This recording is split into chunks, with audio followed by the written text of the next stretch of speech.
guys on my community tab, give me an off-season prediction for your favorite team to be featured in a video. So that's what we're going to be doing today. I'm going to be reacting to your guys' off-season predictions for the 2025 NFL offseason. And if you want to be featured in the next one of these, make sure you're subscribed and you can get alerted when I make these community posts. I also didn't get every team filled, so I'll be giving some of my predictions at the end of this for the teams that you guys didn't write in. So we're going to start off with the Buffalo Bills, and this one comes from Bills fan, and he says that the Bills trade James Cook and a second-round pick for one of the premier edge rushers, Myles Garrett or Max Crosby. And this is going to be very tough to pull off because the Bills are a negative cap team right now. They have about $16 million over the cap to their sheet, and yes, they could free up some money this offseason. I'm sure they're going to try to get out of Von Miller's money, but they do have a James Cook extension looming, and that's probably why the Bills fan wrote in this. James Cook is coming off a year where he had over 200 rushes, 1,000 rushing yards, and 16 rushing touchdowns, and was perfect in this Joe Brady offense. But we also saw Ray Davis and Ty Johnson also exceeded in this offense, and it looks like James Cook is going to want to get over $15 million a year, which would make him the second highest paid running back in the NFL,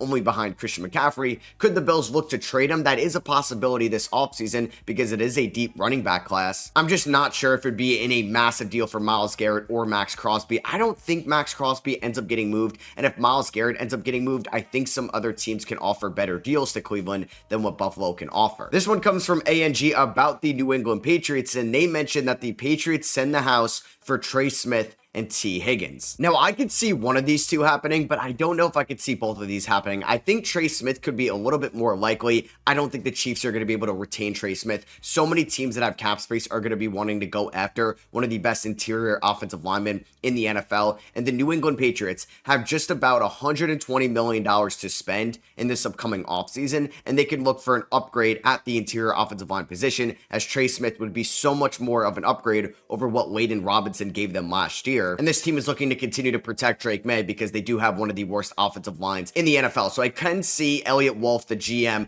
going out and backing up the Brinks truck for Trey Smith. T. Higgins, on the other hand, it's going to be tough to pull off. It does look like all signs are pointing to the Bengals franchise tagging T. Higgins. So if you do want to acquire him, you're going to have to offer up some draft capital, and then you're going to have to make him one of the highest paid receivers in the NFL. So I think for the Patriots specific situation, although getting Higgins and Trey Smith would be an A+ offseason, I think Trey Smith is more likely than the T. Higgins pickup. Speaking of the Cincinnati Bengals, Sunburn mentions for them that they extend both Jamar Chase and T. Higgins, but can't afford to pay Trey Hendrickson, making him a free agent next offseason. And I could definitely see this happening as well, as Justin Jefferson is the highest paid receiver in the NFL, making $35 million a year. I could see Jamar Chase just trying to get $1 more than his former LSU Tiger teammate and get paid over $35 million a year. You have CeeDee Lamb making $34 million, AJ Brown making $32 million, and Amon-Ra, Tyreek, and Ayuk all making $30 million a year. And I think T. Higgins can look at the Cincinnati Bengals front office and seeing that Ayuk got $30 million a year and Jalen Waddle got $28 million a year, and he can get in that ballpark as well. So the Bengals could offer up $60 million to retain both their top wide receivers this offseason. And like Sunbird said, this could limit them in retaining some of their other talent as well, as Trey Hendrickson is making around $15.5 million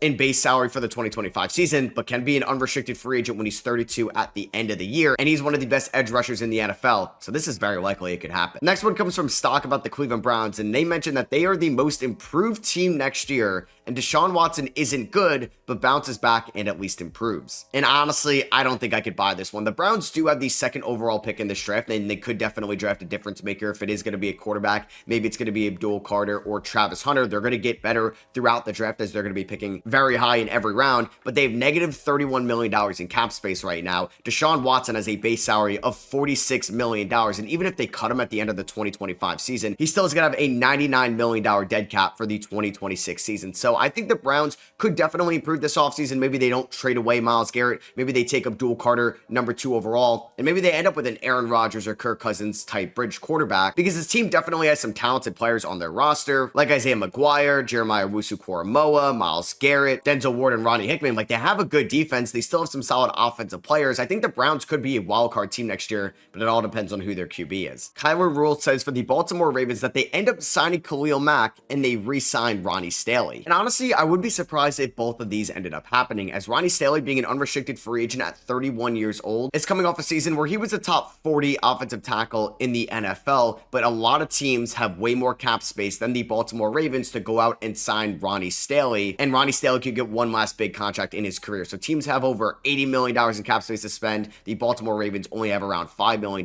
right now before any cuts. I think they could definitely go after Khalil Mack, but Kyle Van Noy is still giving them good production. Odafe Owe was also good for them this year, and I could also see them addressing edge rusher or offensive tackle in the draft. So honestly, I don't think either one of these happen. Paradise says here for the Pittsburgh Steelers that they bring back Justin Fields to be the starter, and he thinks that would be a bad decision. And to be honest with you, when you're laying out all these Steelers quarterback options for the 2025 season, I like Justin Fields more than almost any other realistic option, because I don't think they're going to end up with Sam Darnold this offseason. I think he goes back to Minnesota, where he gets way more money from a different team, as the Steelers do have around $50 million in cap space, and they can get creative this offseason. But I think Fields just enhances their ceiling a little bit more than Russell Wilson, given that Justin Fields is 26 years old and Russell Wilson is 37 years old. So I think just going with the youth, and Justin Fields had an above 500 record when he was the starter for the Steelers last year. I just like that option more than maybe drafting Jackson Dart high in the 2025 draft, or just trying to bring back Russell Wilson on a 1 or 2 year deal. I actually think that would be a bad decision. CJ Young says here for the Houston Texans that they end up trading for Cooper Kupp. We already have their offensive coordinator, and I'm thinking a 3rd or 4th round pick, maybe your 5th or 6th to sweeten the deal. I could definitely see this happening with Stephon Diggs coming off a torn ACL and is going to be a free agent. Tank Dell may miss a decent chunk of the 2025 season. So after Nico Collins, the wide receiver depth on this team isn't very good, and you're trying to enhance the CJ Stroud rookie contract window as much as you can. So I think going after Cooper Kupp, just for him to be a serviceable wide receiver too, is not a bad idea whatsoever. And I don't think it's going to cost teams too much to get Cooper Kupp this offseason, just because of his massive deal. And the Rams seem like they want to go in a different direction and maybe a little bit younger at that wide receiver position with Puka, Jordan Whittington, and Demarcus Robinson. I don't know if Titans fans are going to like this one, but John Silva predicts the Titans don't draft a QB and they give Will Levis one more year. Now, this would be kind of insane if this happened this offseason, as the Tennessee Titans fired their GM John Robinson. We'll see what Mike Borgonzi is going to end up doing as the main decision maker for this team. But Brian Callahan was potentially on the hot seat this offseason after just 1 year as the Titans head coach. They ended up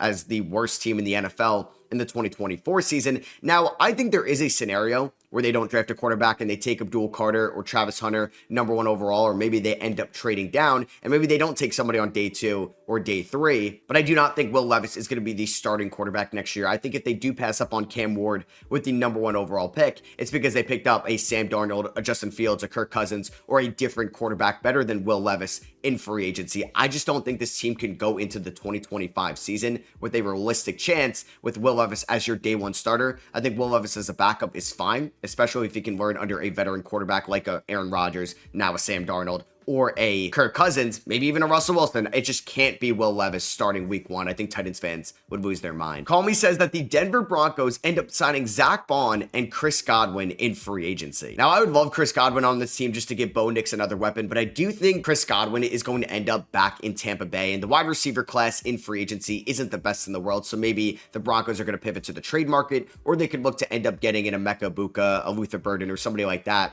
in the NFL draft. But Zach Bond, I like that a ton for this Denver Broncos defense. That was already one of the best units in the NFL last year. They do have around $30+ million in cap space now that they're finally getting off the Russell Wilson contract in a way, and Bo Nix is on a nice rookie contract. And I know Philadelphia could have some cap issues down the line as well, so I do think a team like the Denver Broncos could outbid Zach Bond if he doesn't want to take a hometown discount to return to the Philadelphia Eagles. But you put Zach Bond on this defense with Patrick Surtain, Nick Bonito, Brandon Jones, John Franklin Myers, and some other pieces, this could be once again one of the better defensive units in the NFL in 2025. Ali says for the LA Chargers that they go all in around Justin Herbert. They trade for DK Metcalf on draft night, and they steal away Trey Smith in free agency from their division rival. Now, the Chargers are going to free up a decent amount of money this offseason because they're finally going to get off of the Joey Bosa contract. Khalil Mack is a free agent, and they're not attached to any Mike Williams or Keenan Allen money anymore, and I would like for them to go all in for another top-tier receiver around Justin Herbert. They did a great job job drafting Ladd McConkey in round 2,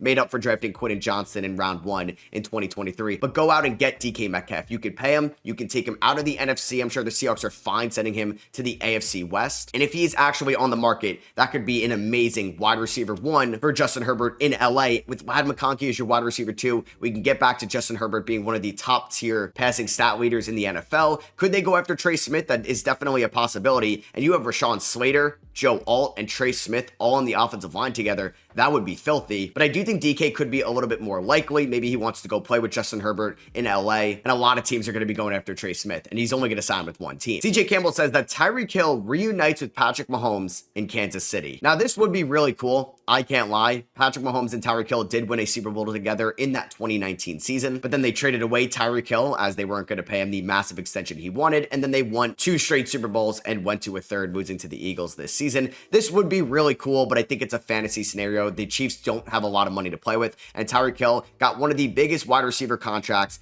of all time. He's got an average salary per year of $27.6 million, and the Chiefs just can't afford that right now. And the Chiefs have realized they've had success without Tyreek Hill with Rashee Rice and Xavier Worthy. They have their guys, their younger guys at the receiving position. I don't think they end up with a reunion with Tyreek Hill this offseason. Dono says here for the Raiders that they move up in the draft and they get Shedeur Sanders. And I do think this is a possibility as well. If Cam Ward goes number 1 to the Titans and the Raiders do not end up with a nice bridge quarterback or any type of quarterback that excites them in free agency or maybe the trade market, I think they could be calling up the Cleveland Browns, trying to leapfrog the New York Giants. They're at number 3, and they could take Shedeur Sanders. They would bring him from Colorado to Vegas, and he could be the franchise quarterback, learn under Pete Carroll, learn under their new offensive coordinator, Chip Kelly, and obviously Tom Brady is going to be around Shedeur Sanders in that locker room as well. So I definitely could see this happening this offseason. Jerry says here that there will be serious rumblings about a Brock Purdy for Trevor Lawrence trade. Now, this is definitely going to be the most insane prediction that I got on the community tab. I think we have to put Madden down for this one. Wally says for the Commanders that they end up trading for Tyreek Hill this offseason. Now, this I think is a little bit more realistic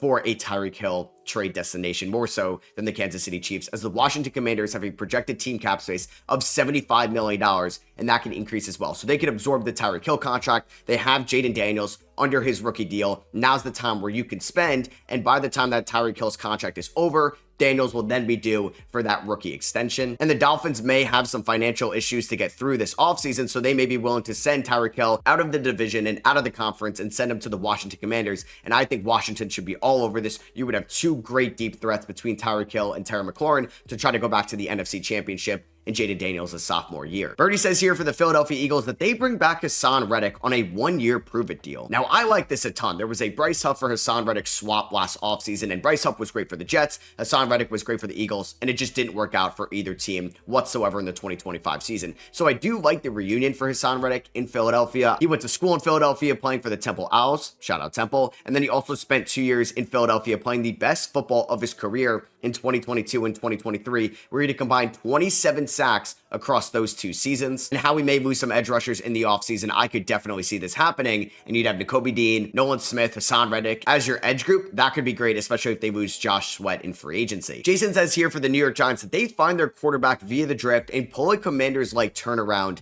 next season. And hey, this is a possibility for sure, as the Giants do have some good talent on their roster with Brian Burns, Dexter Lawrence, and Kayvon Thibodeau all on that defensive line. They do have the 3rd overall pick, so if they end up with a Cam Ward or a Shedeur Sanders, they could have some good weapons as well, like Tyron Tracy in the backfield, Malik Neighbors, a true wide receiver 1 already out wide. And the Giants will have $43 million to play with in free agency. You could maybe get a bounce back Evan Neal season. You can get an Andrew Thomas fully healthy season as one of the best offensive tackles in the NFL. The Giants would need to make a lot of moves this offseason to have a Commanders-like season in 2025, but they had a good 2024 NFL draft. They hit on guys like Drew Phillips, Malik Neighbors, Tracy, and Tower Newbin. If they can hit on most of their 2025 draft picks and spend a little bit in free agency, this could be a wildcard team if Shedeur or Cam, whoever they get at 3, works out. Jackie Boy says here for the Lions that they end up trading for Myles Garrett this offseason. Now, this would be kind of insane if this happened, as the Detroit Lions were the best team in the NFC throughout the regular season last year. We know that they got upsetted by the Washington Commanders in the divisional round, but they didn't have Aiden Hutchinson as he got hurt earlier in the year with a season-ending injury. They lost their defensive coordinator, Aaron Glenn, to the New York Jets. But if you can go out and get Myles Garrett and have him and Aiden Hutchinson on on the other side of each other, that would be kind of insane. They'd probably have one of the best defensive lines with Garrett Hutchinson and Ali McNeil, and then one of the best offensive lines in the NFL as well. We just saw the Philadelphia Eagles win that way in the 2024 season. If there is an offer on the table and the Lions are willing to do it, I would. Willie says here for the Green Bay Packers that they snatched T. Higgins in free agency, and he goes for 1,200 yards so that Green Bay can go more defensive heavy in the draft. Now, the Packers do have $40+ million in cap space, so they could theoretically go out and get T. Higgins via trade and then extend him, and the Packers finally get their wide receiver 1 for Jordan Love, because I think Jaden Reed can be a really good wide receiver 2. You can mix in Wicks, Dobbs, Watson, who's ever healthy, as your wide receiver 3, but this team does need a true wide receiver 1, and T. Higgins would be that guy. I just don't think it works out. Now, if T. Higgins does end up getting franchise tagged and traded, I think it would be a little bit better for Green Bay that they're in the NFC. Cincinnati wouldn't want to trade him maybe to a team like the Chargers or the Patriots where they're in the same conference. Maybe they'd be okay sending him to Green Bay, but I don't think that the Packers are one of the more likely teams to end up getting T. Higgins. But maybe Brian Gutekunst can get it done. Goat Mode says here for the Bears that they end up drafting Ashton Dente with the 10th overall pick. They signed Trey Smith and Kevin Zeiler in free agency to form an elite run game. And the Bears do have $60+ million in cap space. They did hire an offensive-minded head coach in Ben Johnson, and I think they could go after Ashton Dente 10th overall and pair him up with DeAndre Swift in that backfield. But I do think before they add an elite running back, they may want to address the offensive line. And if they get Trey Smith, who's got that connection with Ryan Poles when Ryan Poles was in Kansas City, and Kevin Zeiler spent last year in Detroit with Brian Johnson, there could be a connection there as well. And if they're able to add those offensive linemen in free agency and pair them up with Tevin Jenkins, Braxton Jones, and Darnell Wright, this could be a very good run game in 2025 with the first year under Brian Johnson. And that could only help out Caleb Williams even more. Howie Prod says here for the Carolina Panthers that Travis Hunter will miraculously fall to the Panthers at pick 8 and the NFL world will go crazy. Now, this is definitely a bold prediction for this upcoming offseason. I don't really think there's a scenario where this happens. Even if Travis Hunter somehow doesn't go in the top 3 and it's Cam Ward 1, it's Abdul Carter 2, and it's Shedeur Sanders 3, I believe the New England Patriots would be all over Travis Hunter at 4. If not, he would go 5 to Jacksonville or even 6 to the Las Vegas Raiders. If the Panthers want Travis Hunter in this draft, they would have to trade up maybe to number 2 to get him, or trade up with New England at number 4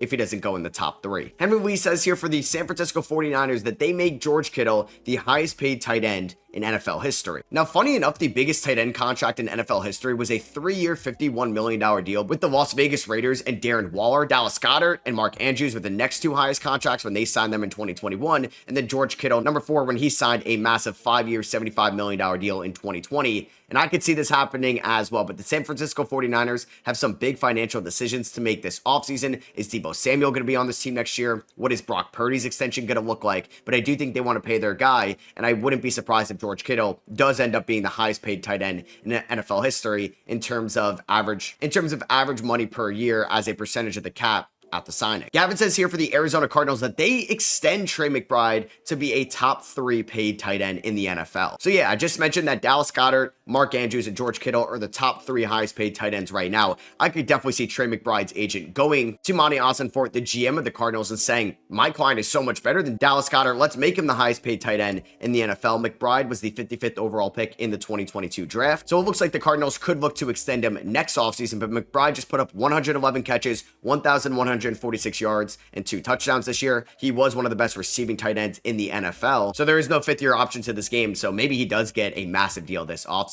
Blair says here for the Rams that they will trade for a big name wide receiver due to the potential leave of Cooper Kupp. Now, I don't see this happening. They do have around $30+ million to play with in free agency, but I think if they're going to move on from Cooper Kupp, it's to save a little bit of money there, and they can go with Puka as the wide receiver 1 and a mixture of Jordan Whittington and Demarcus Robinson out wide as well, and then maybe they end up drafting a receiver or signing a veteran minimum guy out there, and they can look to allocate a little bit of the money they save to their defense or offensive line. All right, so those were all the predictions you guys gave me. Now, I want to give you guys some that you didn't mention team-wise. So for the New York Jets, I do believe that they end up drafting either Jackson Dart or Jalen Milroe in the 2025 NFL Draft. We know that Aaron Rodgers isn't going to be their QB next year. Cam Ward or Shedeur Sanders probably isn't going to be there for them at number 7. So I do think they're going to address quarterback in the long term on day 2 with either Dart or Milroe being their guy. I think Tyrod Taylor could be the bridge quarterback next year, and these guys can learn behind him. As for the Miami Dolphins, I also do believe that they are going to be trading Tyreek Hill this offseason. He has a massive cap hit right now, and they would absorb a little bit of a dead cap, but they will save some money if they trade him, and they'd save even more money in the 2026 season. And who knows, if Tyreek Hill has a similar year in 2025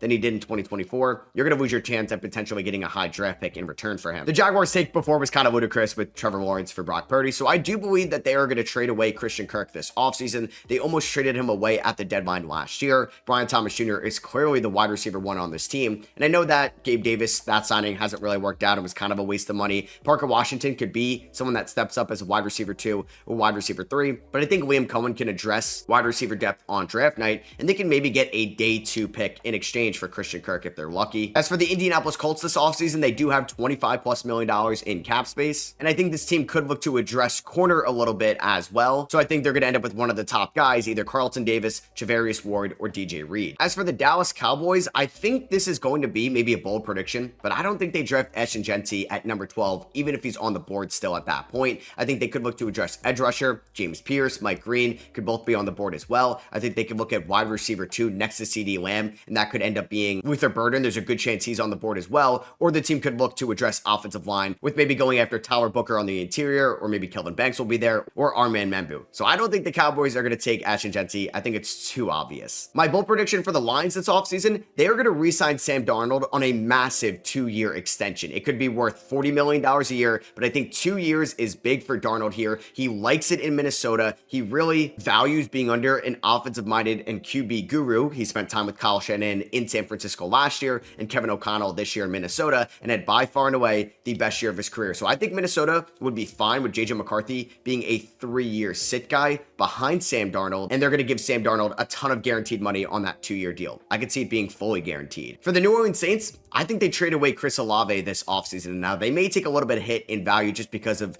Olave's concussion history, but I think where this team is right now, I think there's a chance that they don't pay Chris Olave a big time deal when he could be a free agent at the end of next year. And with a lot of teams switching up receivers this offseason, I think Olave could net them back a nice return as they're in their rebuild under Kellen Moore. I don't think this is a bold prediction by any means, but I do think the Tampa Bay Buccaneers re-sign Chris Godwin. They run it back, and they're going to have Baker, Bucky, Mike Evans, and Chris Godwin all gelling together at least for one more year. Now, the Atlanta Falcons really don't have a lot of money to work with. They're going to take a massive dead cap when they do end up cutting Kirk Cousins, or maybe they end up trading him. So I don't really think they do anything in free agency, and I think they just look to address defense in almost every single draft pick they have in the 2025 draft, just taking linebackers, edge rushers, and corners. And the last team I'm going to talk about, the Seattle Seahawks. And I want to give a bold prediction. People talked about them trading away DK Metcalf. How about them trading away Geno Smith, who's going to be an unrestricted free agent at the end of the 2025 season? I think the Seahawks can net a nice return for Geno, who is still one of the more productive quarterbacks in the NFL. And I think teams would maybe look to get Geno more than they would rather have Aaron Rodgers or Kirk Cousins, or maybe even Sam Darnold next year as well. Geno is 35, but I do think he has at least a couple more good seasons left. And I think the Seahawks could get a good return for desperate QB teams like the Pittsburgh Steelers, the Las Vegas Raiders, or maybe the Indianapolis Colts. So yeah, that is going to be for me. I hope you guys did enjoy. Let me know what you guys think about these offseason predictions down below. Do you disagree with them for your favorite team? Let me know. And drop a thumbs up if you guys did enjoy. Subscribe so you can be featured in the next one of these, and I'll catch y'all on the next one. Peace.